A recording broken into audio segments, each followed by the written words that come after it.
Hello class, my name is Deborah Watson, and this is my volunteer video. I chose to do a variety of volunteer work. I chose 3 different places. The first place I chose was the Council on Drugs and Alcohol, Houston. They had a fire in their building which burned several of their offices, so they were moved to the second floor. When I started, my job was to reorganize the case files. That was interesting because I was able to see all of the different forms that go into a packet. They do have a treatment center in that building. The forms are placed in a particular order. All of the information that they gather on the individual prior to, during, and after their treatment is included in these files. So that's what I did there, and I did that for 2 days. It was a little boring for me, but it was interesting at the same time to learn more about the process of treatment for the individual at a treatment center. Then my second place that I chose to volunteer for was BACODA. That's BACODA, which stands for Bay Area Council on Drugs and Alcohol. What I did for them was I got to work at home. That was really fun. I got to stay home and work on my computer. BACODA received a tobacco grant, and through that grant they have a goal that they're working toward to make Galveston County a smoke-free county. There is a conference coming up in July, and it's titled Say What? And it's going to be held at the Woodlands. And what it is they are inviting high school students from all over Galveston County, from each of the high schools, to come to the conference and get involved in promoting this non-smoking goal for the county. And BACODA has reserved 11 slots and paid for that many students to go to the conference free. It's all inclusive. They have to have their own transportation to get there. They pay for the hotel for 3 meals a day.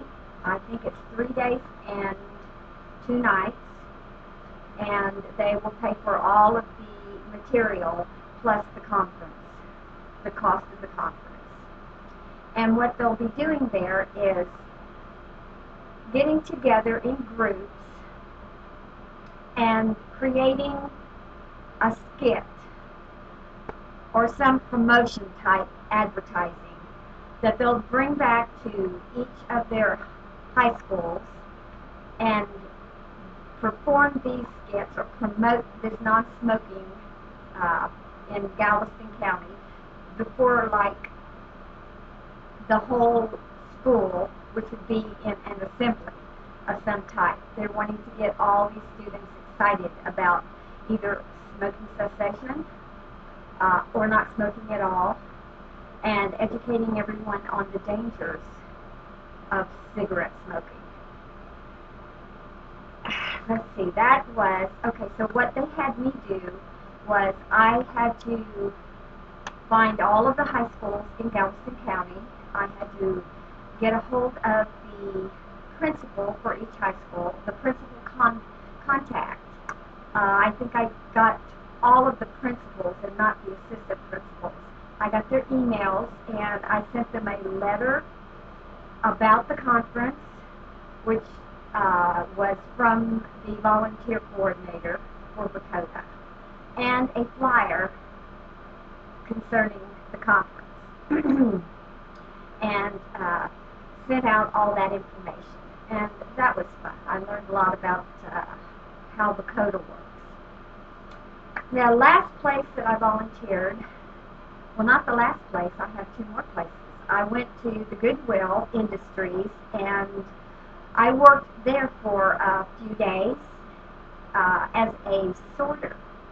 And it was interesting because they have a huge building, and the way they use their merchandise when it comes in, it's all donations. They're all donations, and we sort the ones that are good and get rid of the ones that are not good. Now, the Goodwill charges a little more than most of their stores or the Salvation Army, so therefore they want to put clothes that are pristine as possible on the racks. The clothes that aren't picked to go out on the racks, they're carried in big containers to the back, where they put them in a compressor, which compresses them into these blocks of clothes.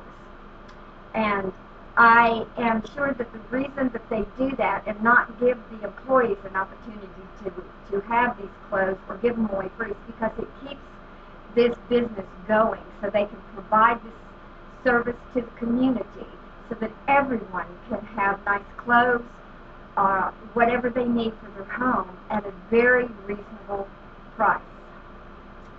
And they also employ the mentally disabled and the physically disabled. I met a really cool guy, Daniel. He was blind, and I worked by him. And they play music all the time while you're there, and it's all the 60s music, which I loved because I grew up in the 60s. And me and Daniel were just jamming the whole time we were working, and he's just playing the drums, and we're singing, and it was fun. And they have a lot of the sweetest kids there. They have kids with autism that work there,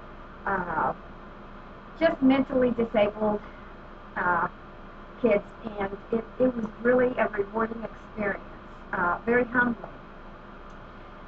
The last place that I did some volunteer hours at was the SPCA, and that is the Society for the Prevention of Cruelty to Animals, which I'm sure all of you have heard of. Probably many of you have gotten your pets from there. And I chose to work in the cattery because I am a cat woman to the max. I love cats. I've always had cats. My job there was to help clean out their cages and help with feeding time, and my favorite of all, taking them out one at a time and playing with them, because I'm sure they get antsy being caged up.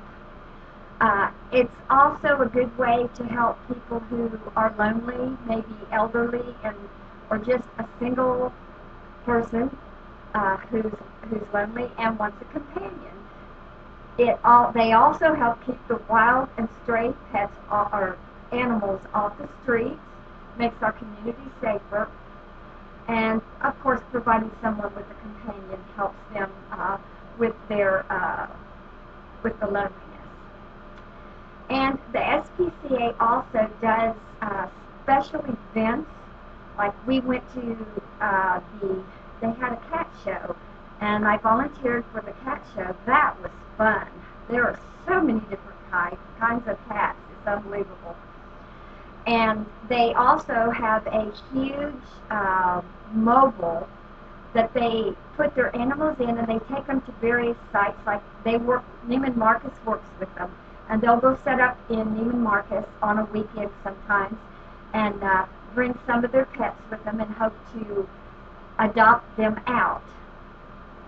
They just recently went to a Cisco ranch and took their large dogs and provided the community with a reasonable, only a $10 fee to buy a dog. And it was out there like in a ranch area where those dogs would love to live. And so they help the community that way because some people can't afford to pay $100 for a pet. And they also immunize the animals. The reason I like the SPCA is because they don't put the animals down. There's only two instances that they will do that. One is if the animal's deathly ill, or if the animal has been determined to be a vicious animal and a danger to anyone that comes near it. And that's it. I really learned a lot through my volunteer work. You know, I started out by thinking, oh boy, I'm going to go work for no money.